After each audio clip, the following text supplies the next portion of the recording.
আজকে বিভূতিভূষণ বন্দ্যোপাধ্যায়ের লেখা একটা খুব সুন্দর গল্প পড়ব, যার নাম পুঁই মাচা। সহায় হরি চাটুর্যে উঠানে পা দিয়াই স্ত্রীকে বলিলেন, একটা বড় বাটি কি ঘটি যা হয় কিছু দাও তো, তারক্ষুড়ো গাছ কেটেছে, একটু ভালো রস আনি। স্ত্রী অন্নপূর্ণা ঘরের রান্নাঘরের দাওয়ায় বসিয়া শীতকালের সকালবেলা নারিকেল তেলের বোতলে ঝাঁটার কাঠি পুরিয়া 2 আঙুলের সাহায্যে ঝাঁটার কাঠি লগ্ন জমানো তেলটুকু সংগ্রহ করিয়া চুলে মাখাইতেছিলেন।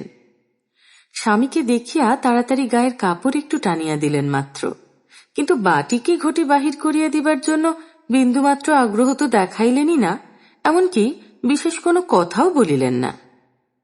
সহায় হরি অগ্রবর্তী হইয়া বলিলেন, দাও না একটা ঘটি। আহ, খেন্তি টেন্তি সব কোথায় গেল এরা? তুমি তেল মেখে বুঝি ছোবে না? অন্নপূর্ণা তেলের বোতলটি সরাইয়া স্বামীর দিকে খানিকক্ষণ চাহিয়া রহিলেন। পরে অত্যন্ত শান্ত সুরে জিজ্ঞাসা করিলেন, তুমি মনে মনে কি ঠাউরেছ বলতে পারো?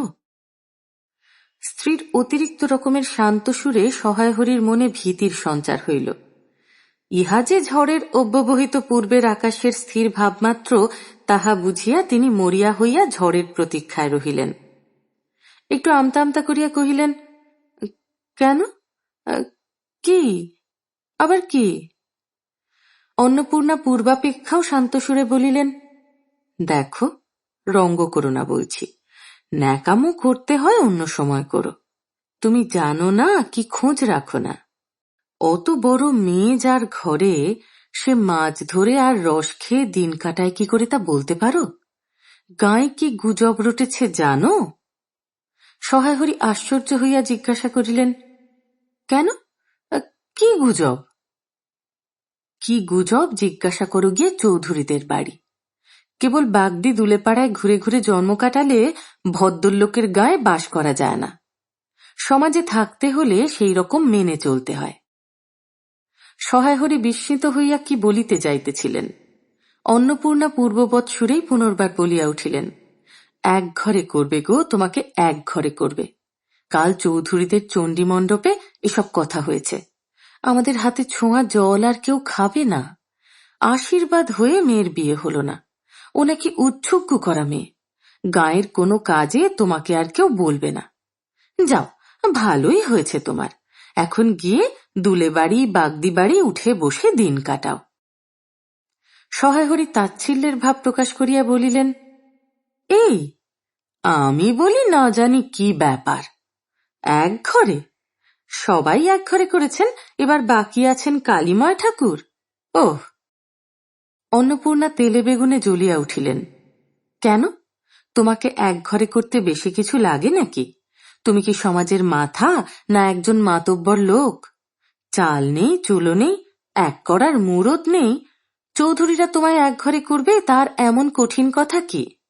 আর সত্যিই তো, এদিকে ধাড়ি মেয়ে হয়ে উঠল। হঠাৎ স্বর্ণামাইয়া বলিলেন, হলো যে 15 বছরের, বাইরে কমিয়ে বলে বেড়ালে কি হবে? লোকের চোখ নেই? পুনরায় গলা উঠাইয়া বলিলেন, না বিয়ে দেবার গা না কিছু, আমি কি যাব পাত্র ঠিক করতে? সশরীরে যতক্ষণ স্ত্রীর সম্মুখে বর্তমান থাকিবেন, স্ত্রীর গলার সুর ততক্ষণ কমিবার কোনো সম্ভাবনা নাই বুঝিয়া সহায় হরি দাওয়া হইতে তাড়াতাড়ি একটি কাঁসার বাটি উঠাইয়া লইয়া খিড়কি দুয়ার লক্ষ্য করিয়া যাত্রা করিলেন। কিন্তু খিড়কি দুয়ারের একটু এদিকে কি দেখিয়া হঠাৎ থামিয়া গেলেন এবং আনন্দপূর্ণ স্বরে বলিয়া উঠিলেন, এসব কি রে খেন্তিমা, এসব কোথা থেকে আনলি? ওহ, এ যে 14-15 বছরের একটি মেয়ে আর 2টি ছোট ছোট মেয়ে পিছনে লইয়া বাড়ি ঢুকিল। তাহার হাতে এক বোঝা পুঁই শাক, ডাঁটাগুলি মোটা ও হলদে। হলদে চেহারা দেখিয়া মনে হয় কাহারা পাকা পুঁই গাছ উপড়াইয়া ফেলিয়া উঠানের জঙ্গল তুলিয়া দিতেছিল। মেয়েটি তাহাদের উঠানের জঞ্জাল প্রাণপণে তুলিয়া আনিয়াছে।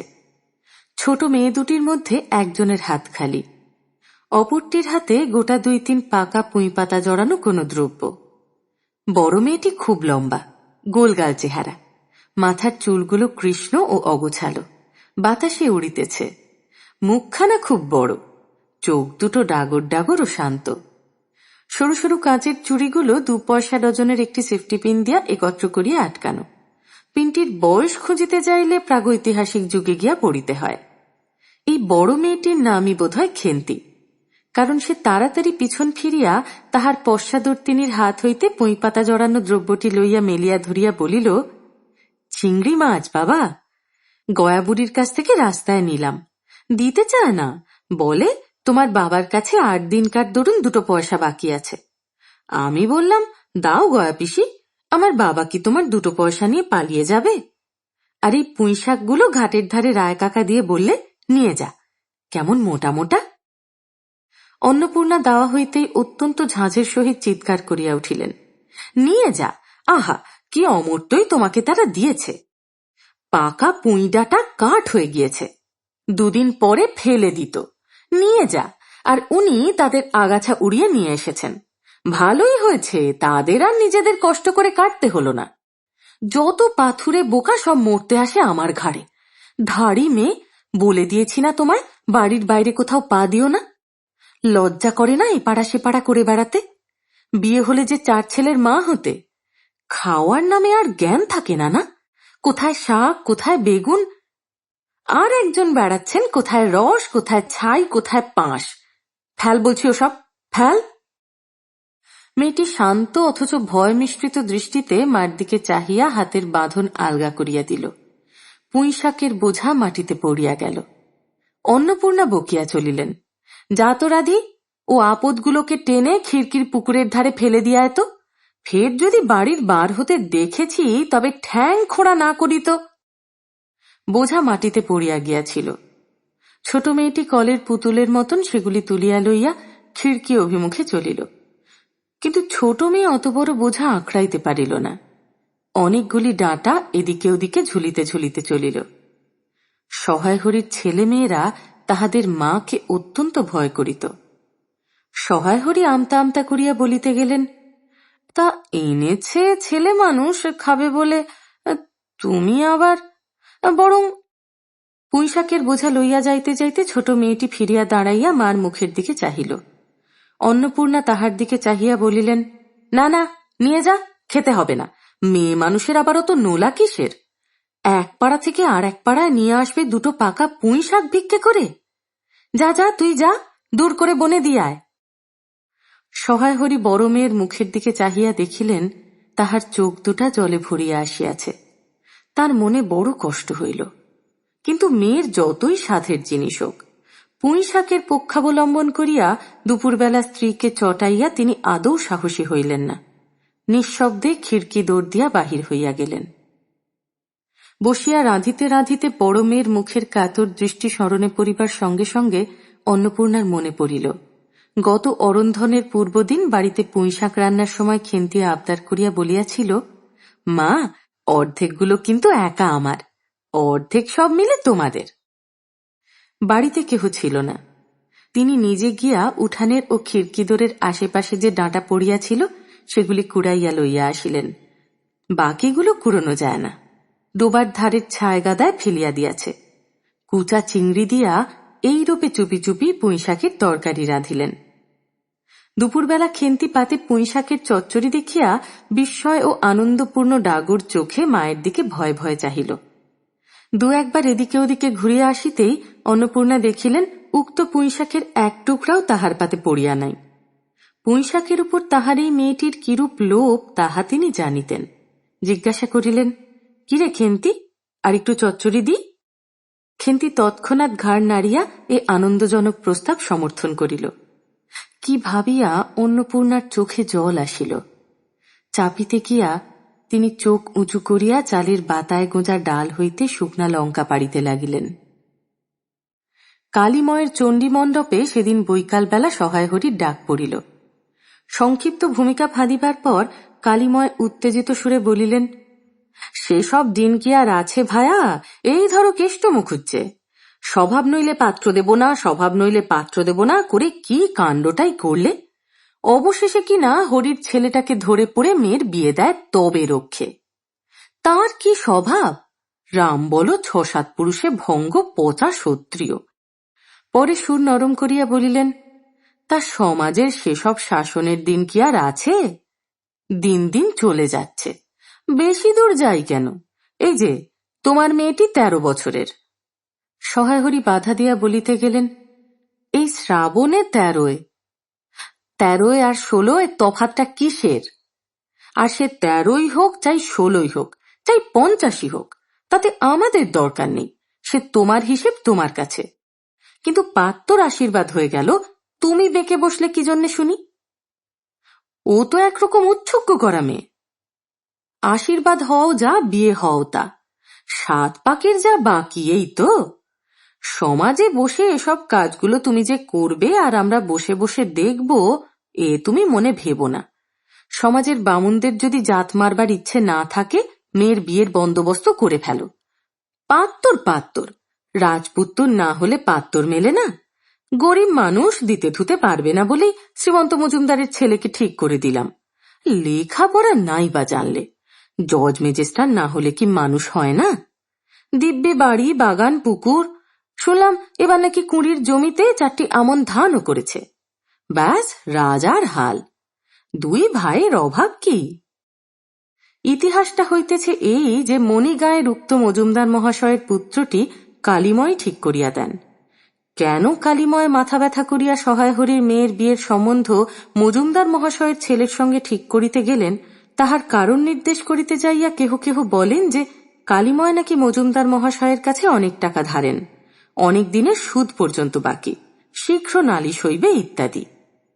এই গুজব যে শুধু অবান্তর তাহাই নহে, ইহার কোনো ভিত্তি আছে বলিয়াও মনে হয় না। ইহা দুষ্টপক্ষের রটনা মাত্র।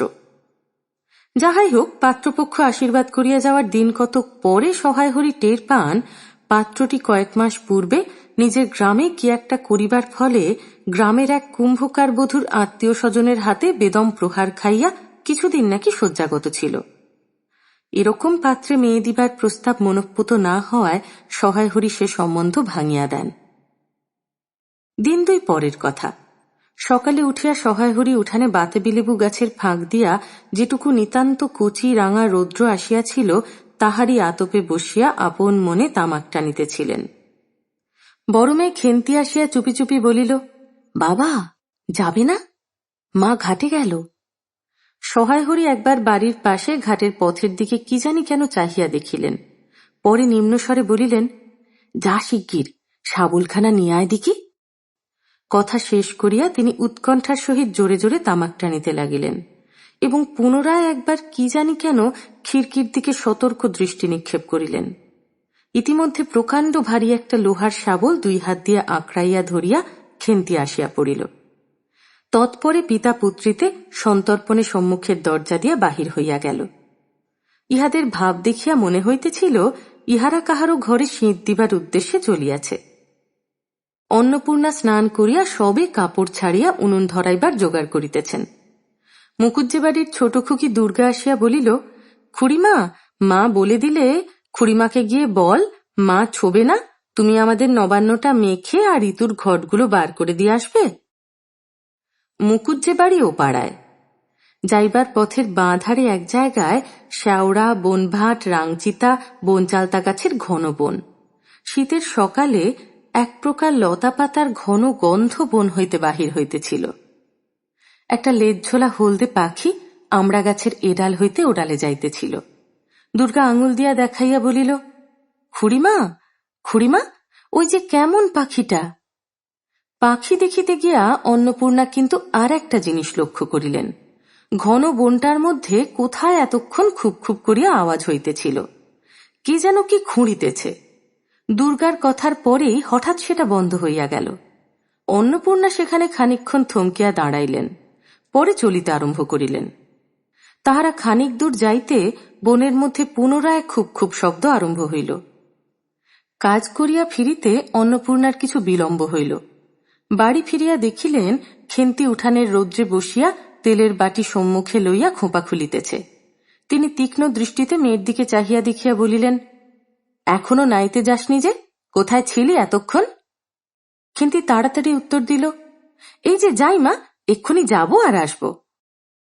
খেন্তি স্নান করিতে যাইবার একটুখানি পরেই সহায়হরি সোৎসাহে 15-16 ভারী একটা মেটে আলু ঘাড়ে করিয়া কোথা হইতে আসিয়া উপস্থিত হইলেন এবং সম্মুখে স্ত্রীকে দেখিয়া কৈফিয়তের দৃষ্টিতে সেই দিকে চাহিয়াই বলিয়া উঠিলেন, ওই ওপাড়ার ময়সা চৌকিদার রোজই বলে, কর্তা ঠাকুর, তোমার বাপ থাকতে তবু মাসে মাসে এদিকে তোমাদের পায়ের ধুলো পড়ত, তা আজকাল তো তোমরা আর আসো না।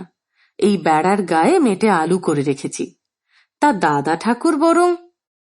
অন্নপূর্ণা স্থির দৃষ্টিতে স্বামীর দিকে চাহিয়া বলিলেন, বরজপোতা বনের মধ্যে বসে খানিক আগে কি করছিলে শুনি?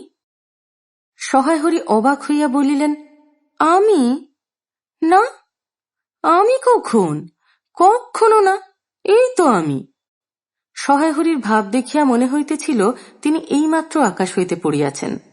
অন্নপূর্ণা পূর্বের মতনই স্থির দৃষ্টিতে স্বামীর দিকে চাহিয়া বলিলেন, চুরি তো করবেই, 3 কাল গিয়েছে 1 কাল আছে, মিথ্যা কথাগুলো আর এখন বলো না। আমি সব জানি, মনে ভেবেছিলে আপদ ঘাটে গিয়েছে আর কি। দুর্গার মা ডেকে পাঠিয়েছিল, ওপাড়ায় যাচ্ছি, শুনলাম বরজপোতার বনের মধ্যে কি সব খুব খুব শব্দ। তখন আমি বুঝতে পেরেছি, সাড়া পেয়ে শব্দ বন্ধ হয়ে গেল।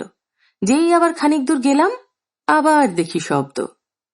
তোমার তো ইহকালও নেই পরকালও নেই, চুরি করতে ডাকাতি করতে যা করতে ইচ্ছে হয় করো, কিন্তু মেয়েটাকে আবার এর মধ্যে নিয়ে গিয়ে ওর মাথা খাওয়া কিসের জন্যে?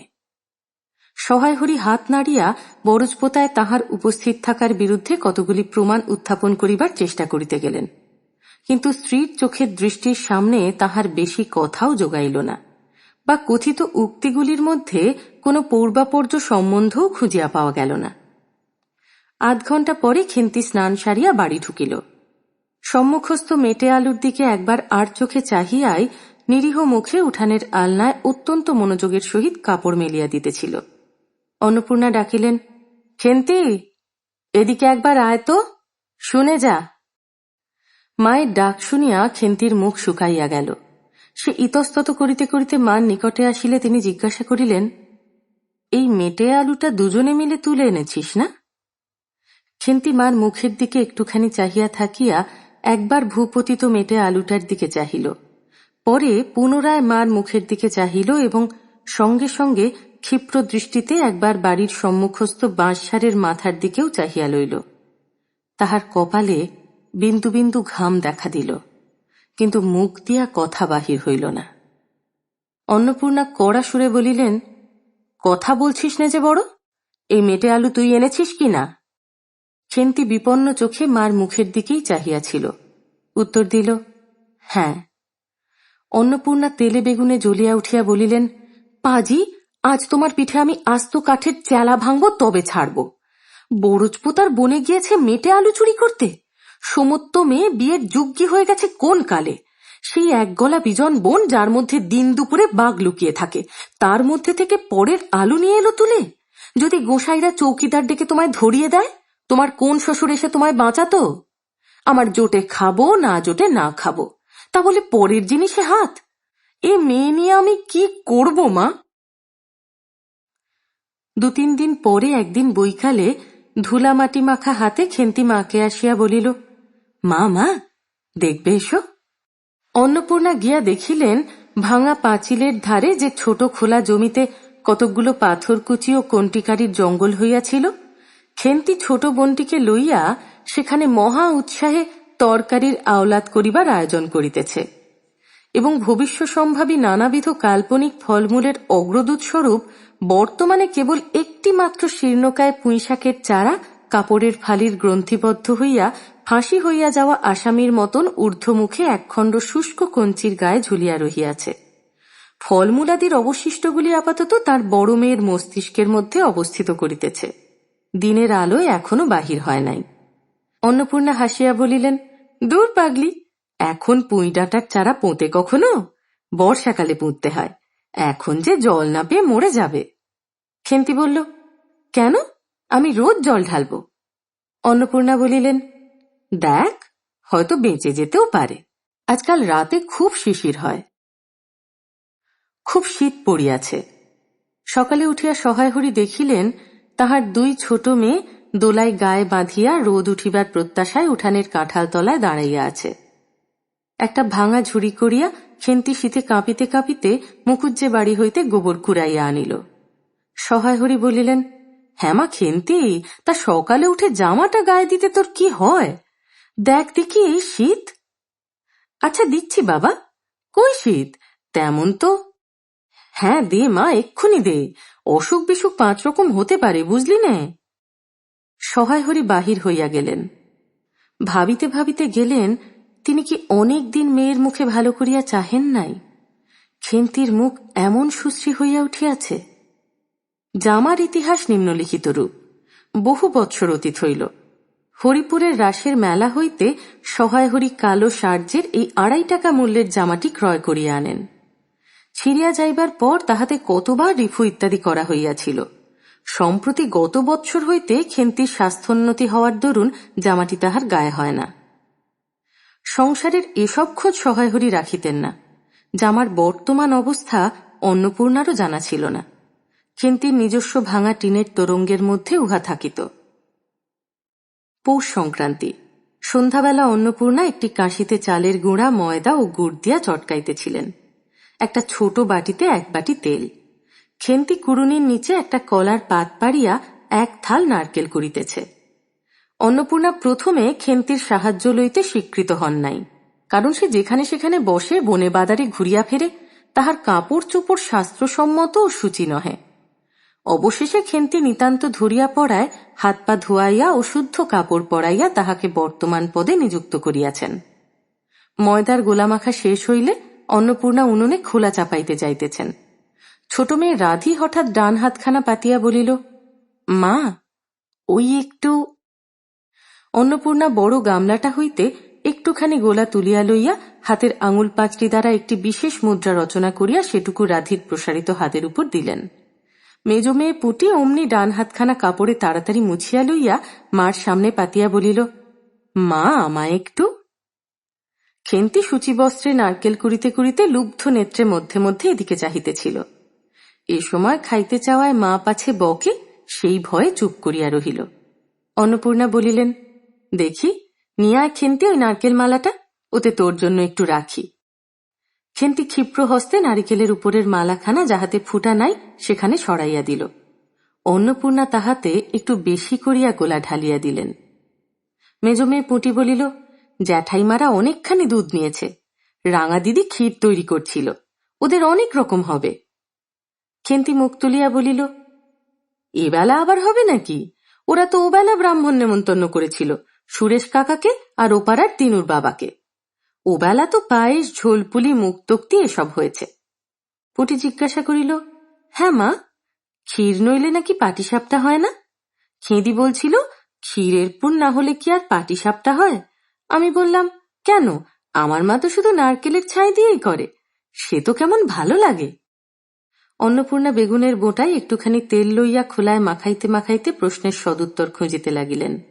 খেন্তি বলিল, খেঁদির ওই সব কথা, খেঁদির মা তো ভারী পিঠে করে কিনা, ক্ষীরের পুর দিয়ে ঘিয়ে ভাজলেই কি আর পিঠে হলো?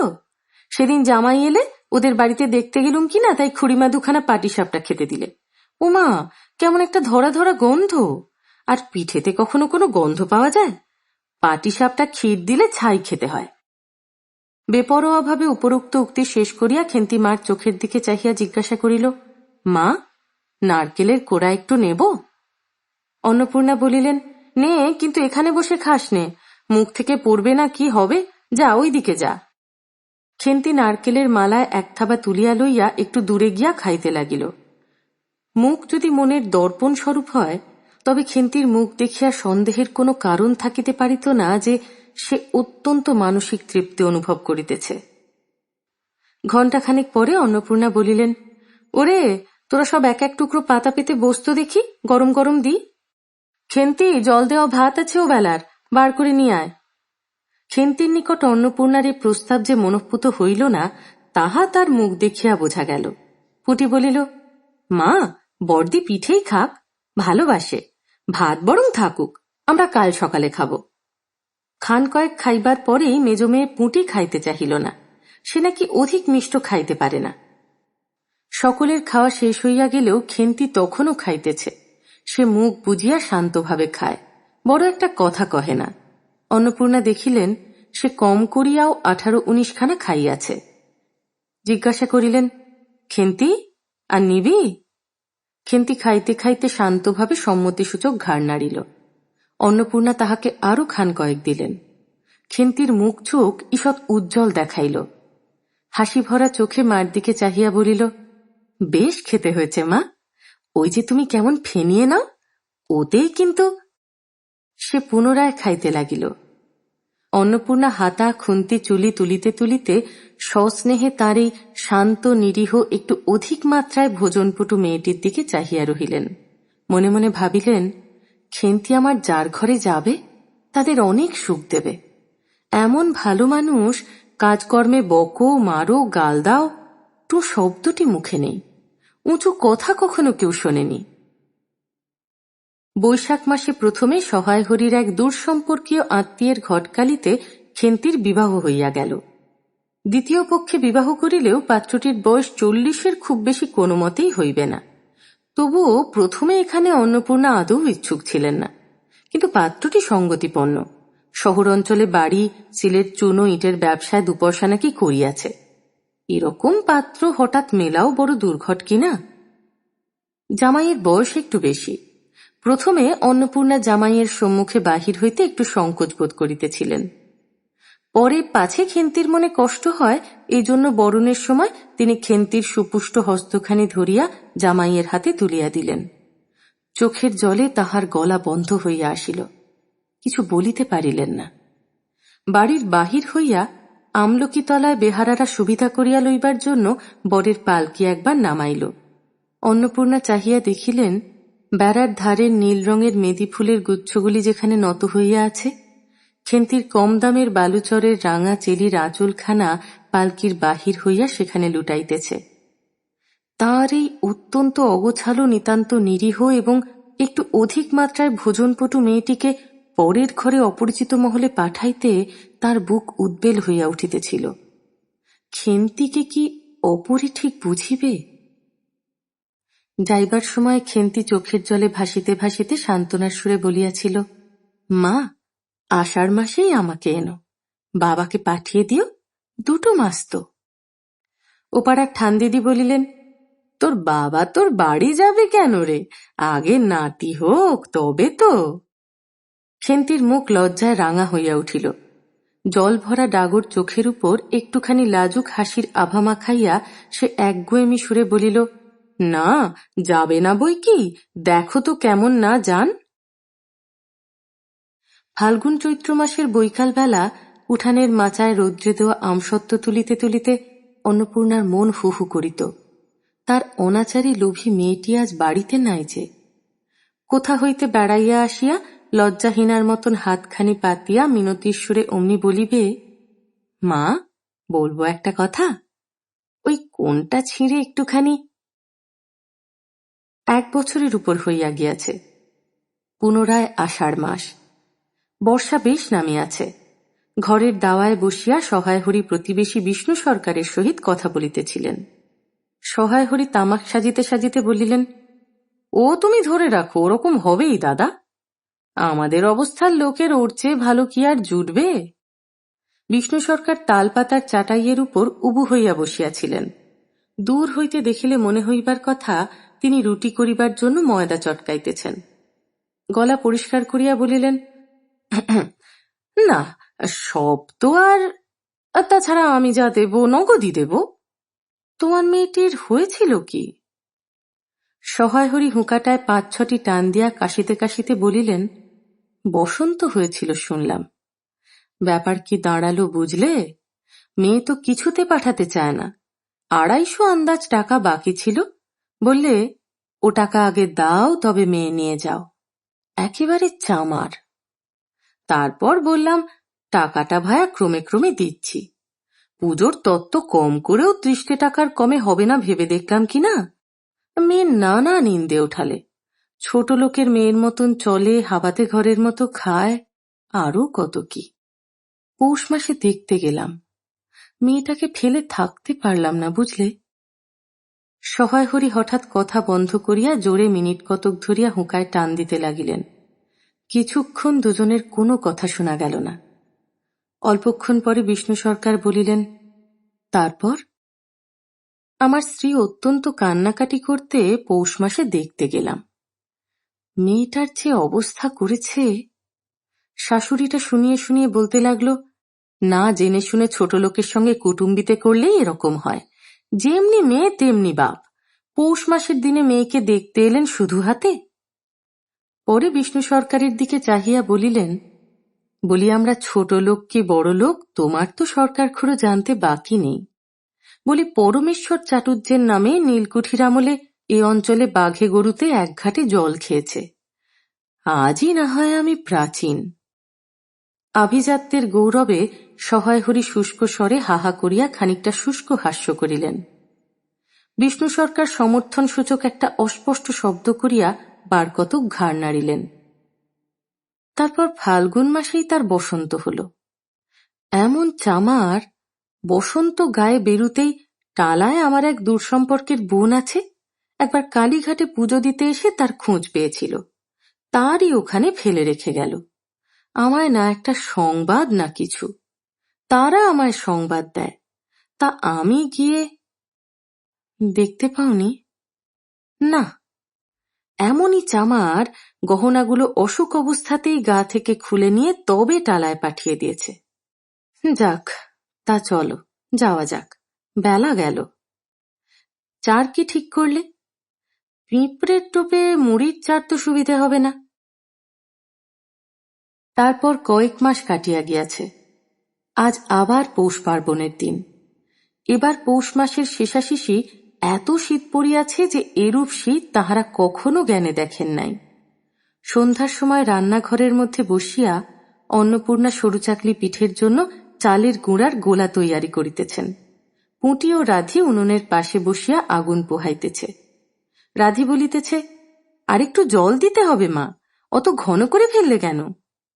পুঁটি বলিল, আচ্ছা মা, ওতে একটু নুন দিলে হয় না?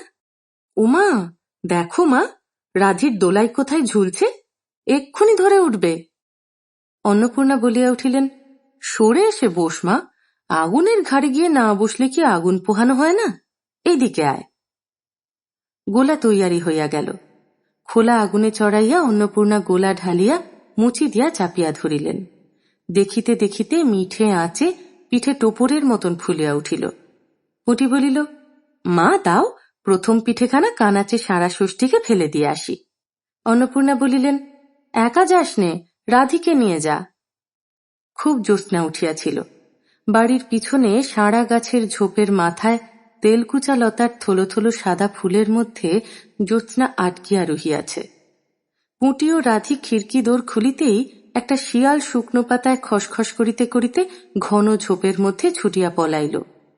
পুঁটি পিঠেখানা জোর করিয়া ছুঁড়িয়া ঝোপের মাথায় ফেলিয়া দিল। তাহার পর চারিধারের নির্জন বাঁশবনের নিস্তব্ধতায় ভয় পাইয়া ছেলে মানুষ পিছু হটিয়া আসিয়া খিড়কি দরজার মধ্যে ঢুকিয়া পড়িয়া তাড়াতাড়ি দ্বার বন্ধ করিয়া দিল। পুঁটি ও রাধি ফিরিয়া আসিলে অন্নপূর্ণা জিজ্ঞাসা করিলেন, দিলি?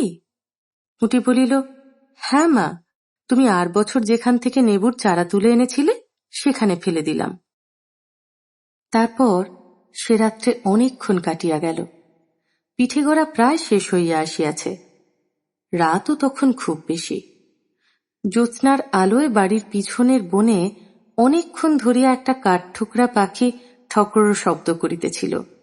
তাহার স্বরটাও যেন ক্রমে তন্দ্রালু হইয়া পড়িতেছে। দুই বোনের খাইবার জন্য কলার পাতা চিরিতে চিরিতে পুঁটি অন্যমনস্কভাবে হঠাৎ বলিয়া উঠিল, দিদি বড় ভালোবাসত। তিনজনেই খানিকক্ষণ নির্বাক হইয়া বসিয়া রহিল।